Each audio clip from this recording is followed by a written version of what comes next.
Hello viewers, स्वागत है आप सभी का मेरे यूट्यूब चैनल स्कूल ट्यूशन गुरुजी में। आज हम बात करेंगे कार्यपत्रक 11 की, जो कि 30 जुलाई के लिए जारी किया गया है। कक्षा 10 का विज्ञान विषय कार्यपत्रक है। यहाँ बच्चे अपना नाम लिखेंगे और यहाँ अपने कक्षा अध्यापक का नाम लिखेंगे। बच्चों, हम पिछले कार्यपत्रक में चुंबक के बारे में पढ़ रहे थे, तो इसके बारे में ही और अधिक जानकारी हम इकट्ठा करने की कोशिश करेंगे। तो क्या पढ़ेंगे अब आज? चुंबक के बारे में अधिक जानकारी। तो चलिए बच्चों, देखते हैं, जानते हैं, समझते हैं कि आज के कार्यपत्रक में आपके लिए क्या खास है और आज का कार्यपत्रक आपको क्या बताना चाहता है। तो बच्चों, सबसे पहले बात करते हैं चुंबक की खोज की। तो चुंबक की खोज एक प्राचीन यूनानी जगह पे हुई थी, यानी यूनान में हुई थी, और इसे प्राकृतिक चुंबक मैग्नेटाइट की खोज करने वाले पहले लोगों में से एक को माना जाता है। यूनानी जो थे वो उन्हें माना जाता है। उन्होंने देखा कि चुंबकीय जय गुण एक तरह से जादुई आकर्षण करने वाला गुण दिखाई देता था उन्हें ये नहीं दिखता था कि चुंबकीय क्षेत्र कोई इस तरह की चीज़ है, यानी कि चुंबकीय क्षेत्र कोई चीज़ है, इस तरह की कोई चीज़ है। उन्हें सिर्फ चुंबकत्व जो है या चुंबक के जो गुण है आकर्षण करने का, उन्हें लगता था कि ये जादू है एक तरह का।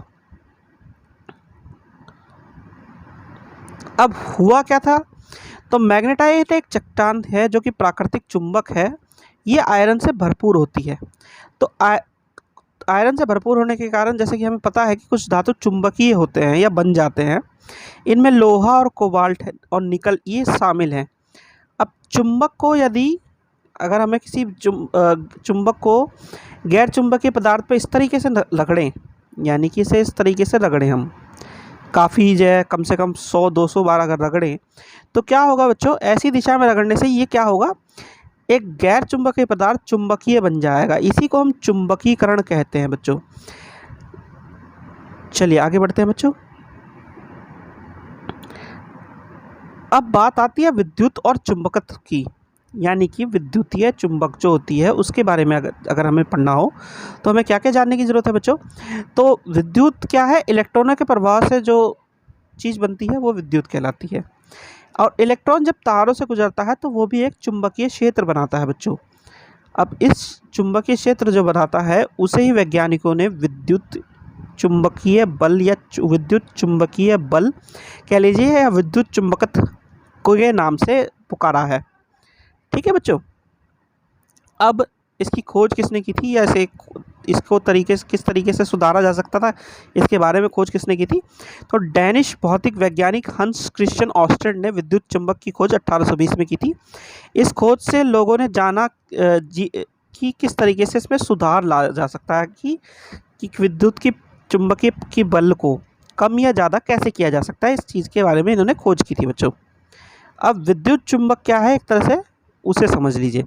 तो विद्युत चुंबक क्या है? वैज्ञानिकों ने लोहे के चारों ओर तार लपेटे, यानी कुंडलित तार को विद्युत से लपेटा और उसमें से विद्युत प्रवाह की, यानी कि कुंडलित तारों के अंदर से विद्युत को प्रवाह किया, तो उसमें चुंबक बनना प्रारंभ हो गया बच्चों। इसी प्रकार के चुंबक को हम विद्युत चुंबक कहते हैं। अब विद्युत चुंबक की शक्ति को भिन्न भिन्न हम कर सकते हैं। अब कैसे भिन्न कर सकते हैं? ये डिपेंड करता है या निर्भर करता है विद्युत धारा की मात्रा और तार कितनी कुंडलित करने की कितनी संख्या में कुंडलित किए गए हैं, इस चीज़ पर निर्भर करता है। उदाहरण क्या दिया है इसने? कबाड़ खानों में कारों को उठाने के लिए शक्तिशाली विद्युत चुंबकों का प्रयोग किया जाता है, जैसा कि दिखाया गया है। और पिछली कक्षा में वैसे आप बच्चों पढ़ भी चुके हैं उस बारे में। तो बच्चों, ये तो बात हुई आपके कार्यपत्रक की। अब जरा क्वेश्चन आंसर देख लेते हैं। पहला क्वेश्चन है आपका, एक चट्टान का नाम बताइए जो एक प्राकृतिक चुंबक है। तो बच्चों, प्राकृतिक चुंबक कौन है? मैग्नेटाइट एक चट्टान है जो प्राकृतिक चुंबक है बच्चों। ठीक है बच्चों। चलिए अगला प्रश्न देखते हैं। अगला प्रश्न है, चुंबकीकरण क्या है? तो चुंबकीकरण क्या है बच्चों? ऊपर देख लेते हैं। यदि आप एक चुंबक को गैर चुंबकीय लोहे की पट्टी पर निरंतर एक ही दिशा में रगड़ते हैं तो आप इसको चुंबक में बदल सकते हैं। इसी प्रक्रिया को हम चुंबकीकरण कहते हैं। ठीक है बच्चों। चलिए अगला देखते हैं बच्चों। अभी पूछ रहा विद्युत चुंबक की खोज किसने की थी? तो विद्युत चुंबक की खोज किसने की थी? डैनिश भौतिक वैज्ञानिक हंस क्रिश्चियन ऑस्टेड ने विद्युत चुंबक की खोज 1820 में की थी। ठीक है बच्चों। चलिए अगला प्रश्न है, विद्युत वाहक बल को परिभाषित कीजिए।